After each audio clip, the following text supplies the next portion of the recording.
Hier kommen die 3 schnellsten Tiere der Welt. Du wirst niemals erraten, wer mit über 300 km/h auf Platz 1 ist. Auf Platz 3, die Gabelbockantilope.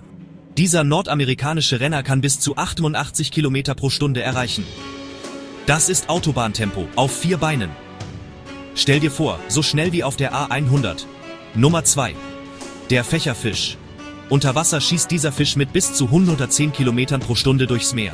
Schneller als ein U-Bahn-Zug in Berlin. Blinzeln und er ist weg.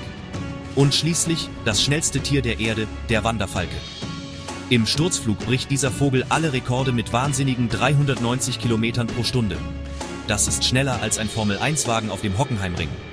Drückt gefällt mir und folgt für mehr Videos.